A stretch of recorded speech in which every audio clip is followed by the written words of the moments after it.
to frame it. I think, so I grew up, so people got married on my side of the world. Same. You're part of the internet. Same, girl. Father side, married since we died. My parents, father died, they were my mother didn't remarry. Dad died about 13 years before my mother. Like, siblings married, children in marriage. I actually watched my grandmother would get up in the morning and lay my grandfather's suits out, to socks to shoes. But I also, I think this other side is I would see her walk in the room and him light up. That was his. He went to the nail salon and waited for her to get nails. I saw both. So I think sometimes we're looking at women serving their men like it's slavery. Yes. And don't necessarily understand that in a relationship where people really care deeply about the happiness of another person, it is your joy to make them happy. It is your joy. And I have said that it's your joy. So unfortunately, so I think sometimes we also look at it from the lens of women doing too much. It's like, I'm not doing too much for my relationship. But now, to your point, there are women that are just, all he got to do is wake up. And he don't even got to be present. He ain't got to. But that's not what we're talking about. But that's what we're talking about. And I think sometimes, again, it's the conflating of or assuming that all of this stuff is from this one. Can you imagine a relationship where a person treats you so well that you wake up thinking about ways to be kind to them? Woo! That to me, they can't. I think that's part of that's part of the issue. And I was like, I definitely know I am her. I will lay out a suit. I will gladly. Oh, absolutely, and did. But is that a part of control because you're trying to control what he's trying to wear? No.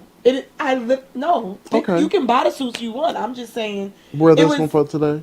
Or no. Tell me which one you want to wear. Is it a blue day or a gray day? What I'm saying is, I think that there's a place where you can actually be so enamored with the person or well treated by them that anything that makes life easy for them and them making life easy back for you is just a thing that you do, right? And my grandfather enjoyed. Oh, look, she put this together so well. There was such a He was just I would have never thought about these socks in his time. When you So talk he about didn't even think about. It's so beautiful. You know what I mean? Yeah. So I think those things to me are. You know, I remember my dad would like get up and my father be outside with a cigarette and a cup of coffee. I don't know how you drink coffee and smoke at the same time. But if something broke, he'd be outside underneath, and my mother be coming outside. Jerry, here's your coffee. Yeah. It was never like, let me go faint. And her being like, let me get this nigga this coffee. It was never that vibe. It was that he's serving me and I'm serving him. Like, we are serving each other. So they fell into gender roles, like all that stuff. But nobody was left. No marriage is perfect. So let me clarify that piece. My father's parents, my grandmother would get up early to cook my grandfather breakfast and go back to sleep, and then get up and start her day. But I don't. It never came from a place of toxicity or resentment, anger. This is how I showed up. My grandfather be outside mowing grass, clipping the yard, doing this, doing it. It was just how they took care of things in life. So again, every relationship. Yes, I've seen my parents argue. I've heard my grandmother and my grandfather bicker at each other. It's all those things. But I think they actually loved each other, and I watched both my grandfather and my dad died before my grandmother and my mother, and I watched them. My mother said, I don't know if I'll get married again. Like, I don't know that I miss my friend more than I miss my husband. Like, they had a really good thing. My grandmother was like, what I'm gonna do now? What we finna do? Like, so I just watched like love like that. That I think that's kind of like my thought process. So when I see people serving in that way, I don't necessarily assume, and I think it's your perspective.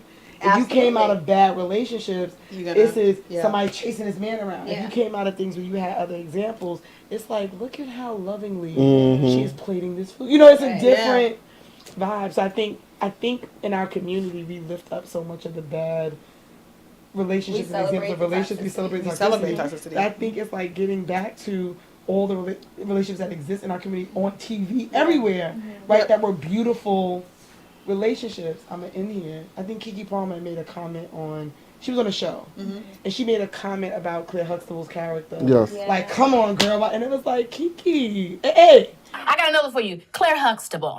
She was uppity, y'all. Bottom line. Oh, really? Oh, girl, stop. Y'all know that Clair was way. She was. Come on. But it was still cool, though. Was it? Because her man was a doctor. She was just so like, I'm Claire. Oh, Cliff. Girl, say what you saying. She got on my nerves sometimes. Because I'm like, Claire, keep it real, sister girl. Girl, say what what you're saying is a new phrase, and I'm here for it. Girl, say what you're saying. Seriously, Claire was too much. What she was exemplifying was I can serve in all these places and care for my husband and care for my children and be boss.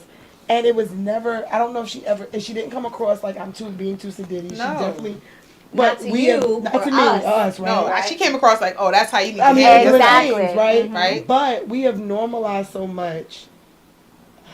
Cut this if you must. The loud we have normalized so much the Tiffany Haddishes of the world. There you go. That we make the Michelle Obamas like this can't be real. Yeah. And I feel like Tiffany Haddish is not my don't make her my reality. She's not my reality. And the Michelle Obama the anomaly. I grew up with more Michelle Obamas than I did Tiffany Haddish.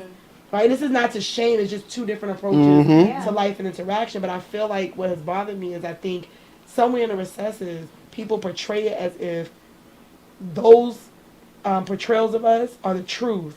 And anything that's not that is the fake. Yeah. They just cut the facade. They're like that's a facade. This might actually be who they are. This is also the truth. Correct. But even if it's not the truth, isn't it powerful to inject an idea that could be a potential? Yeah. Right? If it benefits the community, if it benefits the family. Yeah. If I've never seen it before, sometimes I don't even know that it exists unless I get to experience it in another way. In another way. Right? All the women in my family were married as well, but they weren't healthy marriages. Yeah. So I didn't have those beautiful examples that you have had, but I had a desire because I knew that I deserved more than what I saw. Yes. And that's what most people are not able to do. To get to like, I actually deserve more. I'm not sure what that is. But it ain't this. But it ain't this.